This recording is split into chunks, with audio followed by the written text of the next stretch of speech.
Hey, what's up? It's Symphony here. Subscribe to my brother Mr. Creepy as Hell channel, and when you're watching his videos, make sure you stay in one piece. Peace, peace, peace.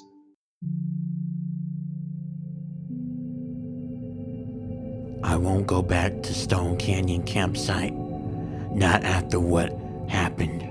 What happened was something really traumatizing and scary to the point I don't even like being outside late at night. I'm a guy that used to love the outdoors, especially camping, but after what happened, I don't even want to step foot outside, especially nowhere near a campsite. And even though this happened 15 years ago, I can still remember it like it was fresh and it happened yesterday. My name is Marshall, and I went camping with my two friends at the time, Benny and Garrett, and we loved the outdoors. We grabbed everything that we needed and we rented an RV, and we headed down to a campsite that we've been going to since we were kids. When we got there, me, Garrett, and Benny set up everything. We set up our individual tents. Then all three of us went fishing. There was a lake that wasn't too far from our campsite. We all got lucky and caught plenty of fish. And so we started a fire and we cooked that fish, and we had it along with some beans. I also brought beer with us as well. As we sat down and ate our food and drank beer, we had a really great time. We talked about funny things, embarrassing stories, life, about the future and the past, and everything. It just seemed like we forgot about all our troubles back at home. As we were laughing and talking, we stopped for a moment because we heard a noise. It sounded like somebody was screaming or yelling, but then that screaming and yelling turned into loud talking. It sounded like the individual was drunk, but we couldn't make out the words this person was saying.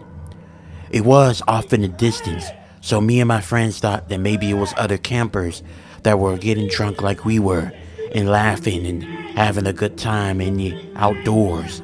So we ignored it and continued with our camping and continued with our fun. Later that night, it was around 12 o'clock.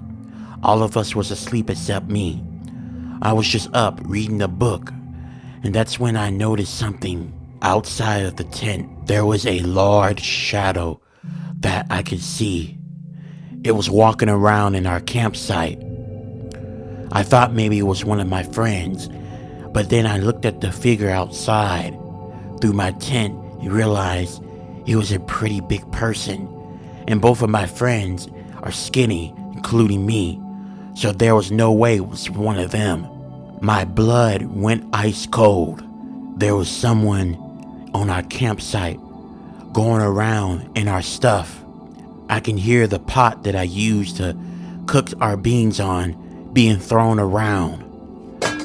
I laid in bed and held still as possible, not even breathing real loud, thinking that if I made one odd noise, they were gonna come into my tent and think that I wasn't asleep, and there's no telling what they were gonna do to me.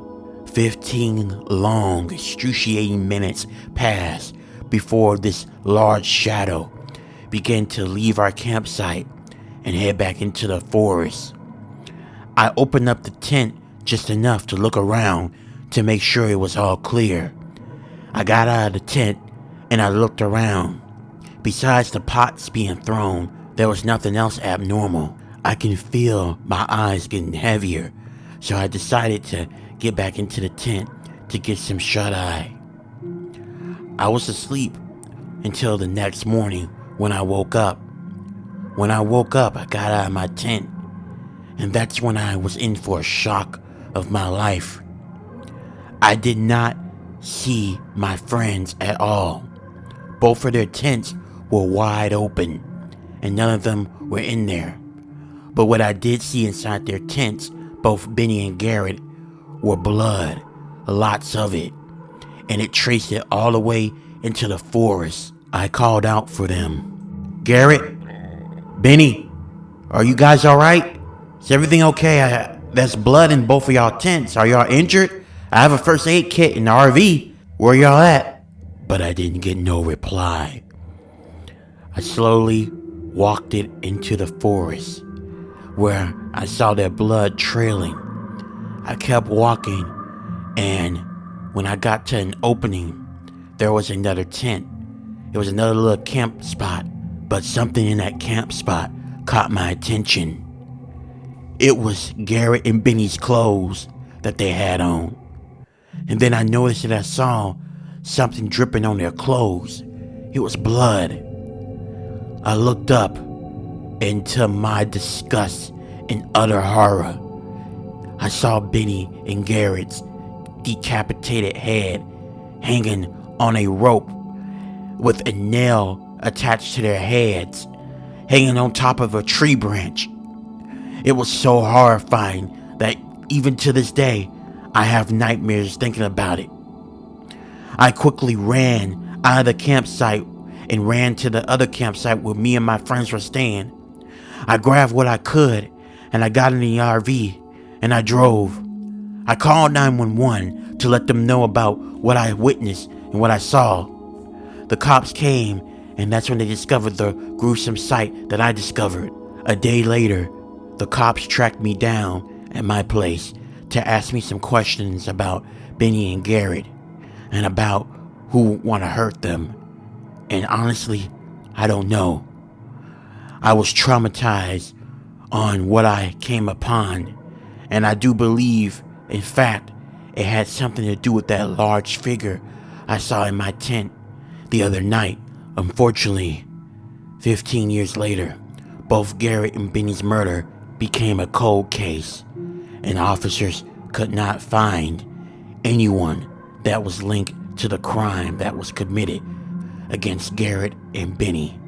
Every day that goes by, I miss them. They were like brothers to me, and I don't know how I'll ever recover after seeing that image of both my friends in that horrible position.